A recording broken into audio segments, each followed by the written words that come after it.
Ya, oke, mari kita sambung lagi kelanjutan dari novel Gunung Gua. Ya, tidak hanya sang Lord, Penatua Yo juga meminta semua yang terlibat dengan kultus iblis untuk mengangkat kakinya dari istana. Tapi ia juga meminta dukungan dari para prajurit yang terdiam. Ia berkata bahwa mereka tidak harus mengikuti Lord yang telah mengorbankan rakyatnya sendiri. Dan sampai kapan penderitaan akan berakhir jika mereka terus mengikutinya. Oleh sebab itulah, untuk mengubah keadaan, ia mengusulkan agar mereka bersumpah setia kepada penerus tahta sejati. Saat itulah, dengan instruksi dari Penatua Yo, seorang pemuda pun maju. Para prajurit yang melihat wajah pemuda tersebut langsung teringat dengan sosok Lord sebelumnya. Dan tidak salah lagi, itu adalah Sol Sobek.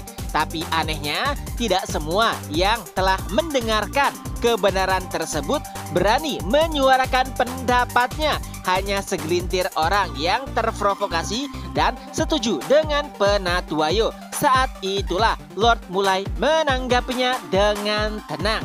Apakah kau pikir situasi akan berubah hanya dengan mengatakan beberapa kata, lalu meminta mereka semua untuk mengikuti seorang bocah yang bahkan belum cukup dewasa? Nah, walaupun sebelumnya Lord Chunsang sempat emosi dengan kata-kata Chungmyun, tapi melihat ekspresi para prajurit, ia pun mulai menenangkan kembali dirinya. Oleh sebab itulah, ia bisa menanggapi atau membalas perkataan Penatua Yo dengan sangat mudah. Dan ternyata itu berhasil. Karena sama seperti Sol Sobek, Sol Chunsang juga merupakan darah sejati dari keluarga Sol. Jadi ia sebenarnya juga merupakan keturunan yang sah, yang bahkan ia naik ke posisinya dengan kedua kakinya sendiri, berbeda dengan bocah di hadapannya. Penatua Yo hanya bisa terdiam, dan saat itulah Chungmyun mulai masuk kembali. Apa yang dikatakan oleh bajingan iblis ini? Dan Anda Penatua, apakah Anda sudah selesai? Ya, Chungmyun sebenarnya merasa jijik dengan perkataan Penatua Yo. Alasannya sederhana, ia nampak sangat naif, dan itu sudah seringkali dilihat oleh Chungmyun saat di kehidupan sebelumnya. Dan bahkan kenaifan tersebut biasanya banyak merenggut nyawa. Intinya, tidak semua mereka yang mengetahui kebenaran berani bertindak dan menyuarakannya. Apalagi jika pihak yang mengetahui kebenaran berada di posisi yang lemah. Dan itulah bagaimana posisi Penatua Yo dan juga para pemberontak. Walaupun mereka berhasil memasuki istana, akan tetapi dari segi kekuatan saat itu Lord Chunsang masih jauh lebih unggul. Tentunya masih ada cara untuk menyelesaikan permasalahan dengan mudah, yaitu menghabisi pimpinan musuh, yaitu Lord Chunsang sendiri.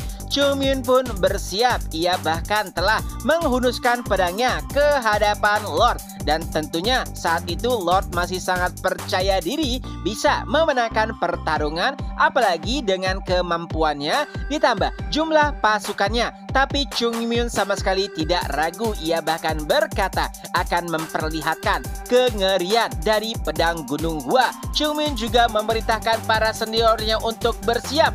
Dan saat mereka semua telah menghunuskan pedangnya, Chungmyun pun langsung melesat menuju ke arah Lord Chunsang berada, diikuti dengan murid-murid Gunung Gua beserta Haeyeon. Bagi sebagian orang jumlah memang menjadi masalah, tapi tidak dengan Chungmyun yang telah berperang ratusan bahkan ribuan kali. Oleh sebab itulah, walaupun ia bergerak seorang diri beserta beberapa para seniornya, keraguan sama sekali tidak terlihat di wajahnya. Tapi sebaliknya, para prajurit Istana Es yang melihat keseriusan di wajah Chungmyun mulai merasa gentar. Apalagi tak kalah Chung Myun mengeluarkan beberapa teknik pedang Gunung Hua dan bunga plum pun mulai bermekaran. Dan setelahnya pembantaian sepihak pun terjadi. Ya, dengan sangat brutalnya Chung Myun menebas setiap kepala yang berusaha untuk menghentikannya. Para prajurit yang melihat hal tersebut merasa jika ia mendekat maka pasti ia akan menyetorkan nyawanya seperti para kerabat yang telah direnggut nyawanya oleh kebrutalan Chung Myun. Oleh sebab itulah beberapa orang berkata, "Mundur, mundur." Tapi tentunya para komandan tidak mengindahkan permintaan tersebut. Sang komandan berkata, "Apa yang kalian lakukan? Jumlah mereka hanya sedikit. Maju." Tapi sayangnya ketakutan mereka tidak bisa dihentikan dan itu membuat pertahanan musuh menjadi sangat kacau. Dan tentunya Chung Myun pun memanfaatkan momentum tersebut untuk membantai lebih banyak musuh lagi. Chung Myun juga bergumam, "Dasar anak muda tidak berpengalaman." Ya, mereka adalah para pejuang yang belum tahu bagaimana neraka di dalam medan pertempuran. Sangat berbeda dengan Chung Myun. Jadi, bagaimana bisa mereka menghentikannya? Tapi ternyata tidak hanya pasukan musuh yang kesulitan.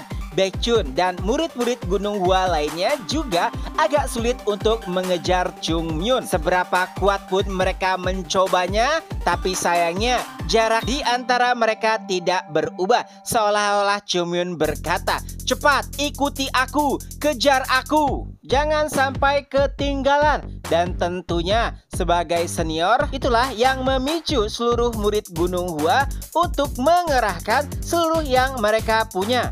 Dan alhasil Baekhyun pun mengejar Chung Myun. Ya, jaraknya semakin dekat. Tidak cuma itu, Baekhyun juga menebas setiap mereka yang berusaha untuk menghentikannya. Walaupun itu adalah tindakan kejam menurutnya, tapi ia selalu mengingat perkataan Chung Myun. Jika membiarkan seseorang monster hidup, maka itu akan mengakibatkan jutaan atau nyawa yang lebih banyak terancam.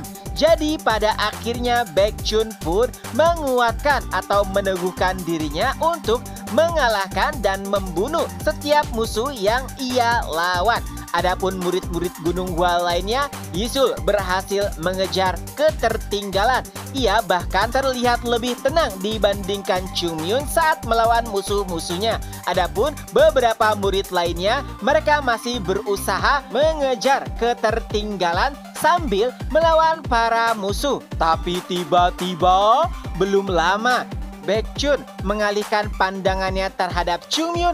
Ia telah menghilang. Lalu seorang murid pun berkata, "Senior, di atas." Ya, saat itu Chung Myun telah berada di atas kepala Baekhyun.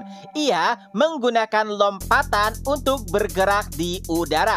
Dengan itu Chung Myun bisa lebih leluasa untuk memainkan teknik pedangnya dan alhasil bunga plum terus membanjiri pasukan musuh. Ya, walaupun banyak yang berkata juga, "Apa yang kalian lakukan? Hentikan dia, ia hanya seorang diri." Tapi tentu saja kenyataan sangat berbeda. Walaupun Chung Myun seorang diri, tapi ia adalah ahli yang sangat berpengalaman di medan pertempuran. Berbeda dengan beberapa prajurit yang belum pernah mempertaruhkan nyawanya di dalam medan pertempuran. Apalagi karena mereka terlalu berfokus kepada Chung Myun, mereka merupakan sesuatu. Chung Myun berkata, "Apakah kalian lupa? Aku tidak sendirian." Dan ternyata dari belakang pasukan yang dipimpin oleh Penatua sudah semakin mendekat. Ya, setelah sekian lama mereka sangat bersemangat